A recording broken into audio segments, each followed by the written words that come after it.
नमस्कार, आप देख रहे हैं JN न्यूज एक्सप्रेस। खबर जौनपुर से है। बता दें आपको, बहुजनों के नेता दीपचंद राम ने समाजवादी पार्टी जौनपुर कार्यालय के समीप अपने जनाधार का एहसास लोगों को कराया, जिनका स्वागत जौनपुर के सपाइयों ने भी बड़े गर्मजोशी से किया। बता दें आपको, कार्यक्रम में मुख्य रूप से पूर्व सांसद तूफानी सरोज, पूर्व मंत्री डॉक्टर KP यादव, जिला पंचायत अध्यक्ष जौनपुर राज बहादुर यादव, जिला अध्यक्ष लाल बहादुर यादव, सपा प्रवक्ता राहुल त्रिपाठी, लोहिया वाहिनी जिला अध्यक्ष भानु प्रताप मौर्य एवं सैकड़ों कार्यकर्ता मौके पे मौजूद रहे। देखिए यह रिपोर्ट। अवसर पे अवसर देता गया, अवसर पे अवसर देता गया, लेकिन वह नेता अपने नियत से बाज नहीं आई। ये समाज आज जान चुका है कि इनके वोटों की बिकवाली होने लगी है, अब हाथी की ही बोली होने लगी। मानवर कांसी राम ने ऐसा समाज तैयार किया था जिसको किसी के खरीदने की हैसियत नहीं थी। साथियों, ये अपने एक एक वोट को अपनी माँ बहन बेटियों की इज्जत के बराबर समझते थे और ये अपने वोट की कीमत और अपने वोट की रक्षा करना चाहते थे। ये बिक सकते नहीं थे कभी साथियों, ये झुक सकते नहीं थे, अपने वोट के लिए जान निछावर कर सकते थे साथियों। ये वह समाज है, ये भूखे रह सकता है लेकिन अपना ईमान नहीं दे सकता है। तो साथियों, कुछ चंद चालाक लोग उस नेता के पास गए और उन्होंने कहा कि इनको तो मानवर कांसी राम ने ऐसा पाठ पढ़ाया है कि ये बिक नहीं सकते हैं।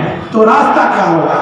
रास्ता ये होगा कि ये वोट नहीं भी सकता है तो एक वोट की कीमत 1 लाख है साथियों, 1 करोड़ है, जिसकी कोई कीमत नहीं लगाई जा सकती है। साथियों, एक विधानसभा में क्षेत्र में लगभग 50,000 वोट आता है, एक लोकसभा क्षेत्र में लगभग 3 लाख वोट बहुजन समाज का रहता था। साथियों, एक वोट बेचने के लिए ये अपने जीवन की कुर्बानी लगा सकता था, लेकिन वोट नहीं बेचता था। लोगों ने रास्ता निकाला कि वोट नहीं बिकने वाला है, क्योंकि ये कांसी राम के अनुयायी हैं, ये बाबा साहब के अनुयायी हैं, ये बुद्ध के अनुयायी हैं, ये संघर्षों के आदी हैं, इसीलिए ये अम्बेडकरवादी है साथियों।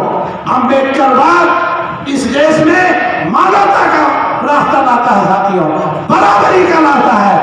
यह देश किसी के बाप की जागीर नहीं है, यह देश बाबा साहब के बनाए हुए संविधान से हर व्यक्ति की यह देश है साथियों। किंतु हुआ यह कि वो वोट जिसकी कीमत लाखों करोड़ों में बोली लगने लगी। मरे हाथी की कीमत उतनी, जिंदी हाथी की कीमत उतनी कीमती नहीं थी साथियों जितना बहुजन समाज पार्टी के टिकट की कीमत हो गई। आज ये साथी, ये समाज, पूरा पूर्वांचल, मैं साधन जिस दिन दे दूंगा आपको गारंटी दिलाना चाहता हूं साथियों, आप राष्ट्रीय अध्यक्ष को बुला लीजिए, आप अपने प्रदेश अध्यक्ष को बुला लीजिए। ये कोई आपको अतिशयोक्ति की बात नहीं कह रहा हूं। जिस दिन आप साधन मुहैया करा देंगे, 1 लाख दलित किसी भी मैदान में आप गिरवा लीजिएगा। साथियों, जब वोट की बिकवाली होने लगी, बहुत बार मौका दिया और अंतिम बार ये तब साथियों जब मैं इन समाज को 2008 में अपनी बात कहा करता था कि यह नेता, यह पार्टी अम्बेडकर और कांसी राम के मिशन को बेच रही है, तो तब हमारा समाज मुझे विलन कहता था। ये कहता था कि ये विरोधी है, इनको टिकट नहीं मिला इसलिए ये विरोध करते हैं। लेकिन साथियों, सच परेशान हो सकता है, पराजित नहीं हो सकता। रास्ता हमारा कठिन था, 14 वर्ष तक मैंने समाज का बहिष्कार किया है। लोगों में देखा जब उन्हें महसूस हुआ कि जिस कुर्सी पे अखिलेश यादव जी बैठे थे और उस कुर्सी को दलित होने के नाते, शूद्र का बेटा होने के नाते उस कुर्सी को गौमूत्र और गंगा जल से धोया गया। जब अखिलेश जी ने कहा कि आज मुझे महसूस हुआ है कि मैं भी शूद्र का बेटा हूं, साथियों उसी दिन हम लोगों ने तय कर लिया था कि यदि ये नेता अपने रास्ते से भटक गई है तो हमें रहनुमा मिल गया है, हमें आज रहनुमा मिल गया है। मुझे इसी बात की पीड़ा थी कि जो बात सदियों सदियों से हम लोगों ने झेला है, जो दर्द हम लोगों ने सदियों सदियों से झेला है, आने वाली मेरी पीढ़ी उस दर्द को न झेले। सबको समता का अधिकार हो, सबको बराबरी का अधिकार हो। संविधान में किसी को छोटा और बड़ा होने का हक संविधान नहीं देता है साथियों। लेकिन आपको जानकर आश्चर्य होगा कि वर्तमान संविधान में वर्तमान सरकार जिसको प्रचंड बहुमत मिली थी, वह अपने प्रचंड बहुमत का उपयोग देश के विकास के लिए नहीं लगाया। 15 लाख रुपया आपके खाते में जमा करने के लिए नहीं लगाया, विदेशों से काला धन वापस लाने के लिए नहीं लगाया। उसने प्रचंड बहुमत का कहीं उपयोग किया है तो पहला आकर डॉक्टर अंबेडकर के संविधान की धज्जियां उड़ा रहा है। और यह देश ये बहुजनों का देश है, और जो संविधान की धज्जी उड़ाएगा ये बहुजन उसको कभी माफ नहीं करेगा साथियों। बाबा साहब के संविधान की रक्षा करने के लिए संपूर्ण बहुजन को अपने जान की बाजी लगानी होगी, तब भी ये जरा सा हिचकेगा नहीं साथियों। और यहाँ तो मुझे रहनुमा मिला है, अखिलेश यादव मिले हैं, जिन्हें महसूस हुआ है कि वह शूद्र का बेटा है, जिसको यह महसूस हुआ है कि आने वाली सरकार में प्रमोशन में आरक्षण दूंगा, जिसको यह महसूस हुआ है कि न सिर्फ दलितों को पिछड़ों को भी प्रमोशन में आरक्षण दूंगा, जिसको यह महसूस हुआ है कि देश की सभी सरकारी जमीनें जिसमें गुंडे और भूमाफिया कब्जा कर रखे हैं, सरकार बनने पे सीलिंग एक्ट लागू करूंगा, जिसको यह महसूस हुआ है कि हर गरीब चाहे हमारे अखिलियत जात के लोग हैं, अगर रास्ते में कहीं छोटी सी गलती कर देते हैं तो उसे बड़ी गलती बना करके समाज में पेश कर दिया जाता है, और वही टीवी चैनल और वही अखबार चारों तरफ बोलने लगता है और हम लोगों को बदनाम करने की कोशिश की जाती है।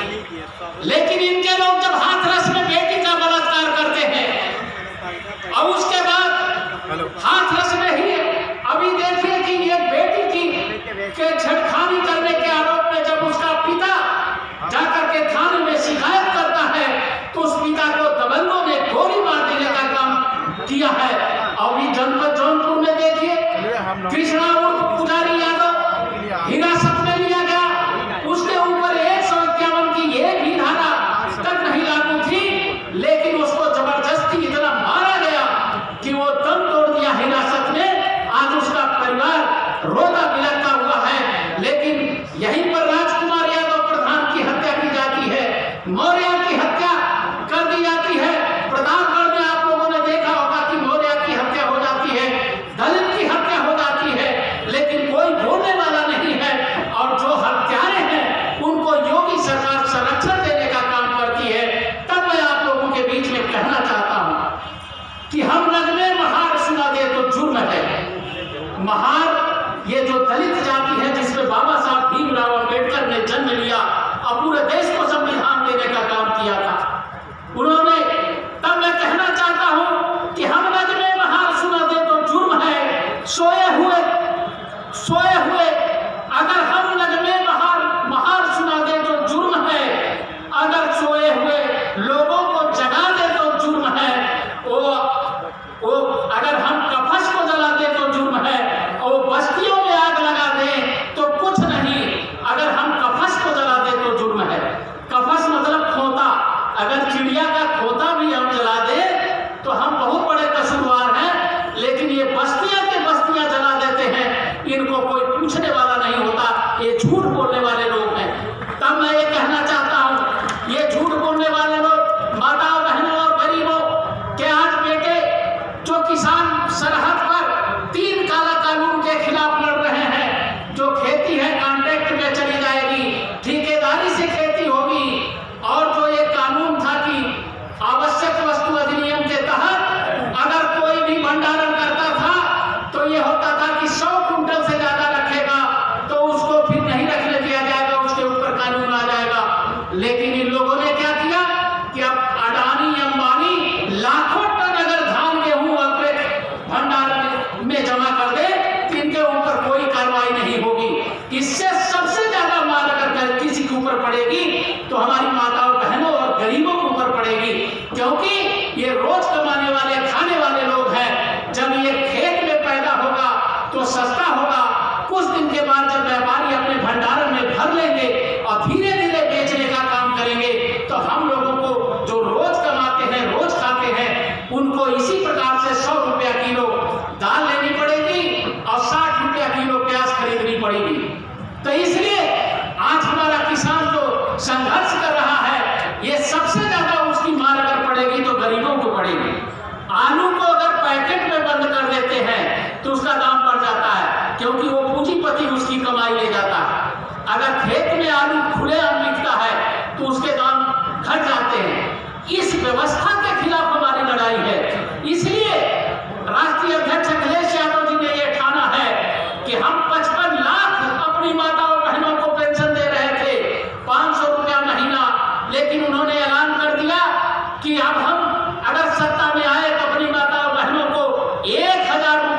पड़ेगी तो किसी के तरफ हाथ उठाने का काम नहीं करेगी, वो अपने बच्चों के लिए वो सारा इंतजाम कर पाएगी। ये अखिलेश यादव जी का सोचना है। इसलिए साथियों, हम लंबी बात नहीं करेंगे, बस इतना कहेंगे कि अगर ये दलित समाज, बैकवर्ड समाज, ये अकलियत के लोग जिसे आप मार रही है, बंगाल से लेकर आसाम तक, आसाम से लेकर कश्मीर तक, उत्तर प्रदेश से लेकर बिहार तक, हर तरफ देश की सरकार नफरत पैमाना बांट रही है। लेकिन हिंदुस्तान का एक नौजवान नेता है जिसके हम समाजवादी पार्टी के कार्यकर्ता है, अखिलेश यादव एक ऐसा मजबूत ताकत है जिसके बाजू में ताकत है, सबको जोड़कर एक साथ लेकर समाजवादी कुंबे के साथ चलना चाहता है। ये अखिलेश यादव का पैगाम है। इसी पैगाम के साथ आंधिया मगरूर दरख्तों को पटक देती है, वही शांत बस्ती है जो लचक होती है। जो अखिलेश यादव के अंदर लचक है वो दूसरे किसी नेता के अंदर, माइक के लाइन के अंदर लचक नहीं है। इसी बात के साथ, इसी आरजू के साथ हम आज फिर राम जी का दिल की गहराइयों से उनका स्वागत और अभिनंदन करते हैं। लेकिन दोस्तों, मैं कुछ कहना चाहता हूँ कि समाजवादी पार्टी का इंसान